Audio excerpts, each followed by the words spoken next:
विघ्नहर्ता श्री गणेश, श्री गणेश, श्री गणेश।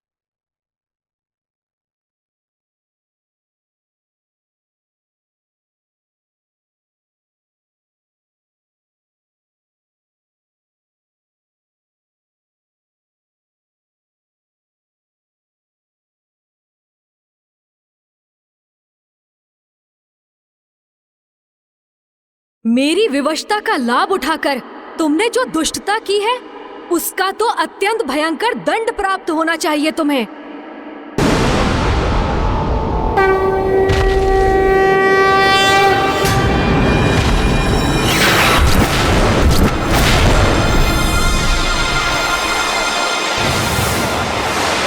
मेरे उल्कामुख योद्धाओं, तैयार हो जाओ।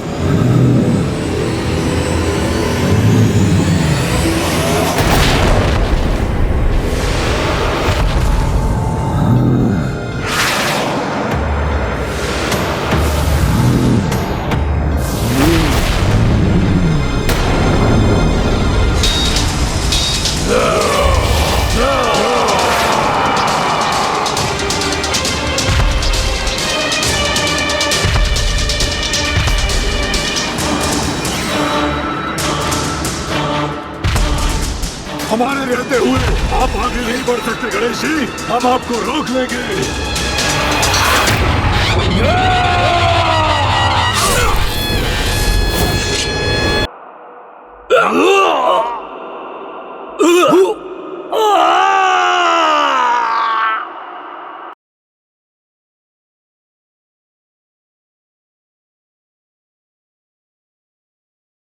प्रभु गणेश जी ने मेरे उल्कामुख योद्धाओं का संहार कर दिया।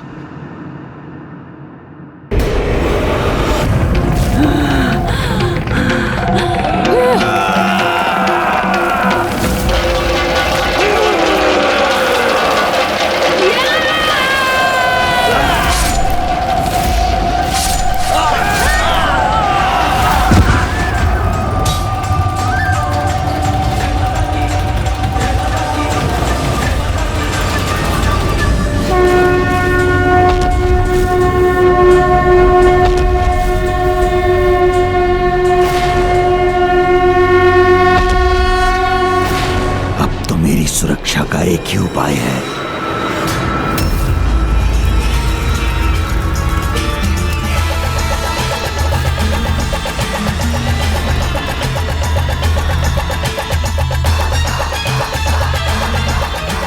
मेरा यज्ञ समाप्त होने को है, महाशिव अब प्रकट होते ही होंगे। बस थोड़ा और समय चाहिए मुझे।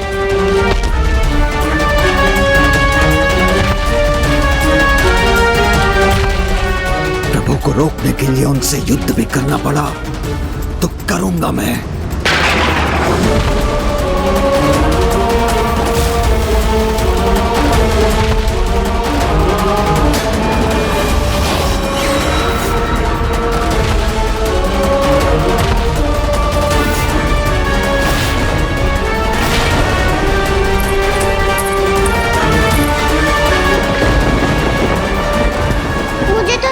पिताश्री मेरा कहा मानकर युद्ध रोक देंगे, किंतु उन्होंने तो अपने हाथों में अस्त्र धारण कर लिया।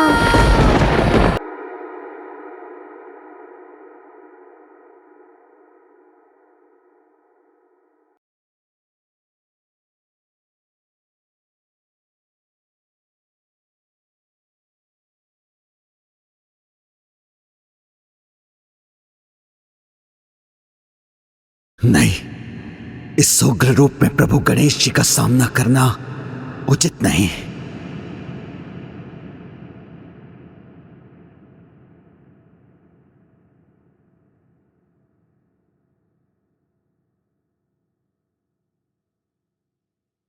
कहीं क्रोधावेश में प्रभु अष्ट गणेश भंडासुर का अंत ही न करते।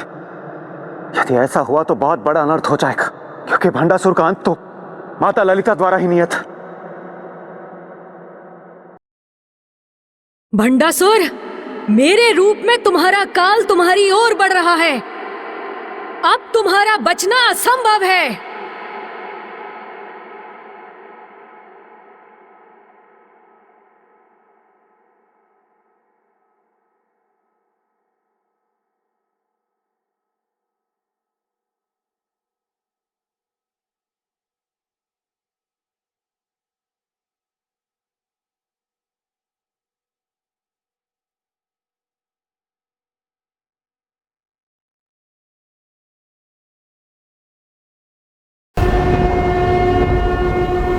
किसी प्रकार कुछ समय और इनके क्रोध से बच जाऊं, तब मैं अपना महायज्ञ संपन्न कर सभी चिंताओं से मुक्त हो जाऊंगा।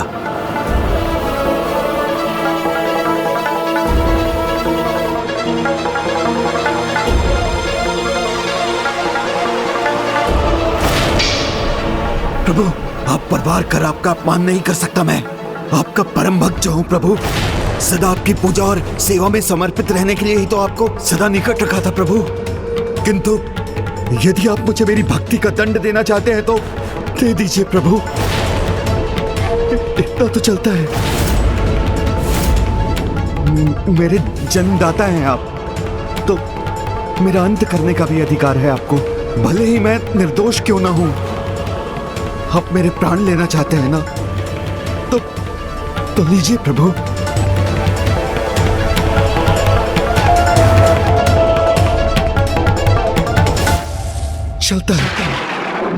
चलता है का भाव जिसे तुमने समस्त संसार में फैलाया है, यही है तुम्हारा महादोष भंड। तुम वो हो जिसके लिए अपने भगवान को विवश करने का अधर्म करना चलता है। अपने स्वार्थ सिद्धि के लिए किसी को भी कष्ट देना चलता है। अपनी ही बहन को युद्ध विराम के समय रात्रि में आत्मघात करने पर विवश करने जैसा घृणित कार्य चलता है। किंतु धर्म और अधर्म का भेद भूलकर दूसरों के अहित को अपने हित का आधार बनाने वाले अधर्मियों को रोकने का चलता है कि इस भाव के अंत और पापियों को दंडित करने का समय अब आ गया है।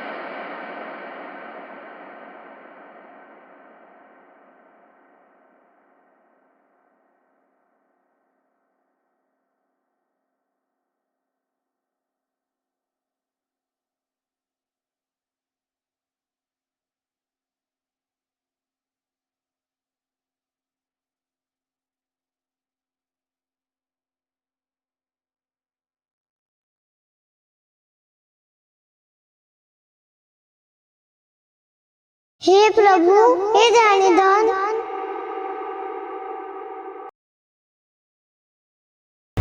मेरे गणेश की दया कीजिए।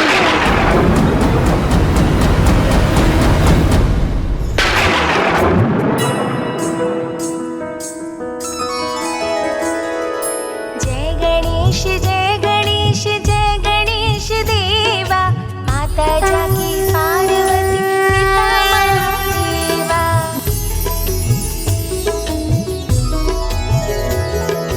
मस्तक पर चंद्र सोहे गजमुख सुहाए, गौरी पुत्र गणाधीश सर्वेश्वराय। मस्तक पर चंद्र सोहे गजमुख सुहाए, गौरी पुत्र गणाधीश सर्वेश्वराय। संपूर्ण जग में आप प्रथम पूज्य देवा, संपूर्ण जग में आप प्रथम पूज्य देवा।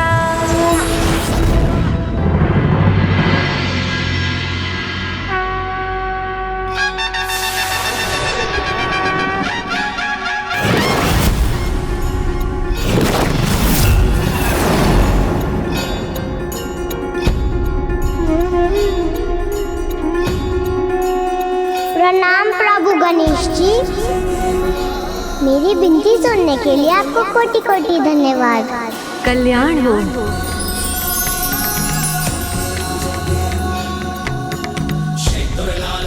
बालिका रश्मि प्रभा, मैं तुम्हारी स्तुति से प्रसन्न हुआ।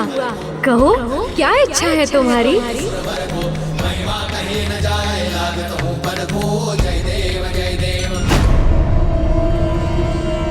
पिताश्री, आपके समान मैं भी आपसे बहस नहीं करती हूँ। आपको खोना नहीं चाहती।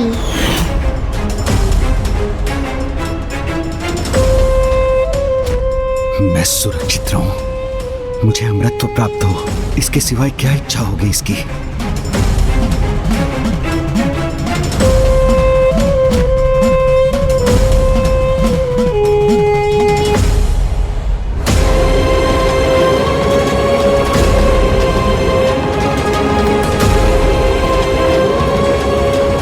मुझे विश्वास है मांगेगी ये लाभ मुझे होगा।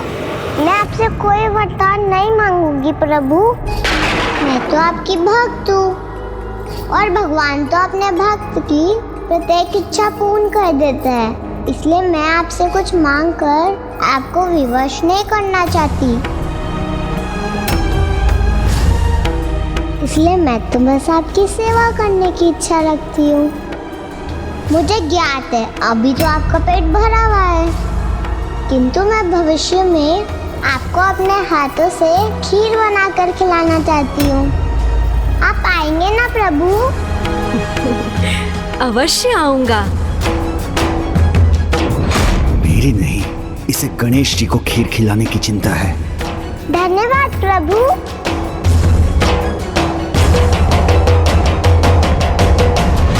भंडासुर, धर्मपरायणता के जिस शिखर पर तुम्हारी पुत्री है, वहाँ तो तुम्हें होना चाहिए था। उसके समान तुम्हें भी ज्ञात होना चाहिए था कि अपने ईश्वर से प्रेम करना, उनकी स्तुति वंदना कर, उनकी भक्ति करना और उन्हें प्रसन्न कर उनकी इच्छा से वरदान प्राप्त करना धर्म की मर्यादा के अनुसार उचित है। किंतु जो तुमने किया, अपने ईश्वर को अपनी भक्ति से विवश कर उनकी अनिच्छा से शक्तियाँ प्राप्त करना सर्वथा अनुचित है, अधर्म है। और जो अधर्म से शक्तियाँ प्राप्त करता है, वो आरंभ में शक्तिशाली अवश्य हो जाए, किंतु अंत में उसे भयंकर दुर्दशा का सामना अवश्य करना पड़ता है।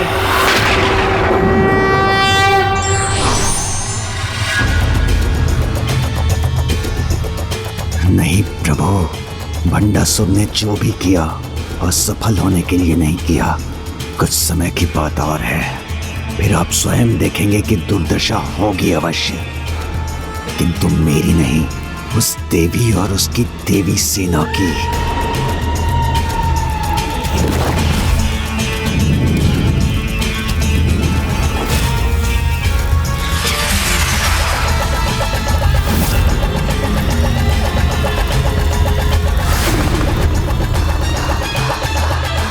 इस युद्ध में अंतिम विजय तो मेरी ही होगी प्रभु। विघ्नहर्ता श्री गणेश जी की प्रणाम माता। मुझे क्षमा कीजिए माता, मेरे कारण आपकी सेना को इतने विघ्न का सामना करना पड़ा। किंतु पुत्र, तुम्हारे कारण ही तो ये देवी सेना उन विघ्नों से मुक्त हुई है।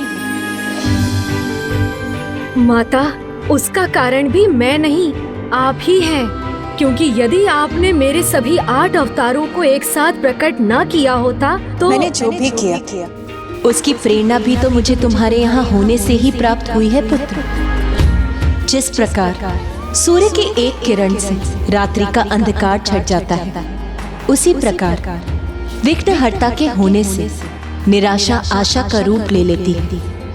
बुद्धि संकट को दूर करने का उपाय सुझाती है। इसीलिए मैं तुम्हें ये आशीर्वाद देती हूँ, तुम्हारी महिमा प्रत्येक ब्रह्मांडों में, प्रत्येक कल्प में इसी प्रकार स्थिर रहेगी पुत्र। तुम सदा प्रथम पूज्य के रूप में स्थापित रहोगे और विघ्नहर्ता कहलाओगे।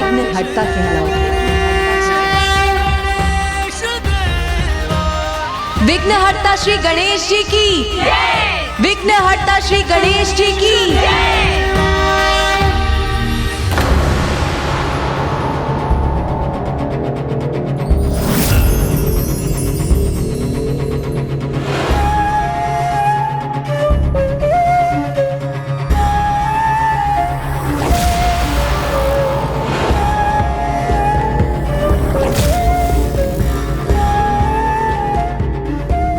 माता, आप अमरपुर से आने वाले इस प्रकाश को देखकर चिंतित क्यों हो गई? भंडासुर का प्रभु महाशिव आवाहन यज्ञ संपन्न होने वाला है। अब शीघ्र ही अमरपुर में महाशिव का आगमन होगा और यदि भंडासुर को महाशिव का साथ प्राप्त हो गया तो उसे रोक पाना असंभव हो जाएगा।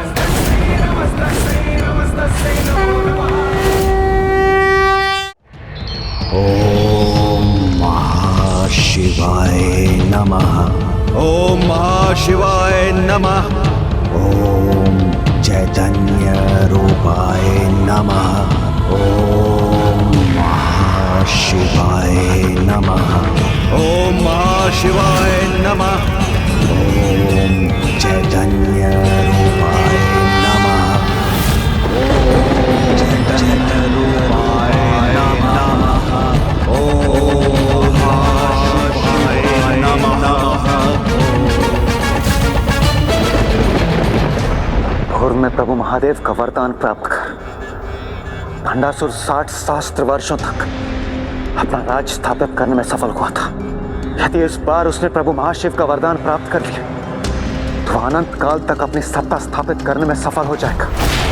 माता, पूर्व में जब आपकी सेना पर महादेव का रूप धरकर आए असुरों ने आक्रमण किया था तो उनका सत्य जानते हुए भी महादेव के रूप का मान रखने के लिए ही आपकी सेना में से किसी ने भी उन पर अस्त्र नहीं उठाए थे। फिर अब इन असुरों की पराजय कैसे होगी जब स्वयं प्रभु महाशिव उनके साथ होंगे?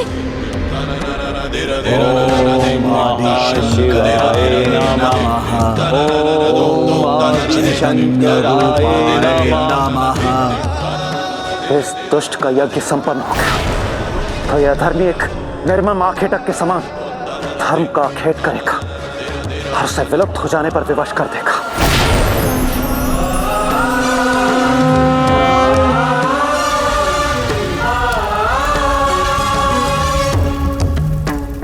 माता, भंडासुर की तपस्या संपन्न होने में अब अधिक समय नहीं।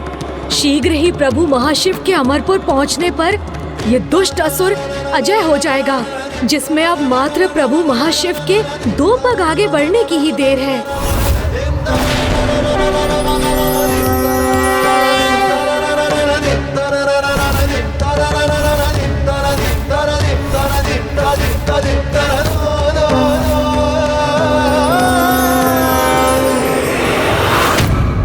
जब प्रभु की शक्ति ही थम जाएगी तो वो आगे कैसे बढ़ सकेंगे?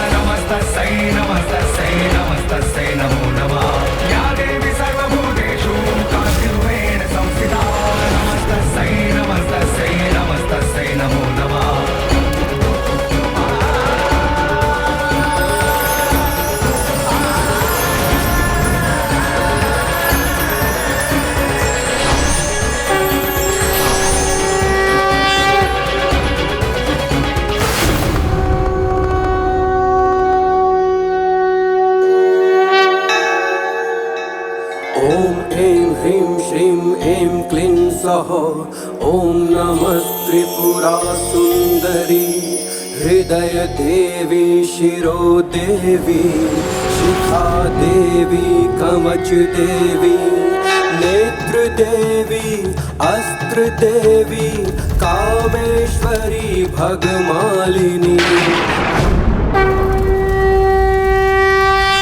प्रभु महाशिव हमारी दृष्टि से ओझल क्यों होने लगे? प्रभु के दिव्य तेज के स्थान पर यहाँ अंधकार क्यों छा गया? यहाँ आने के लिए पग बढ़ाकर भी प्रभु महाशिव यहाँ आए क्यों नहीं? शिव नहीं आए क्योंकि शक्ति नहीं आई और अब महाशिव वहाँ आएंगे भी नहीं।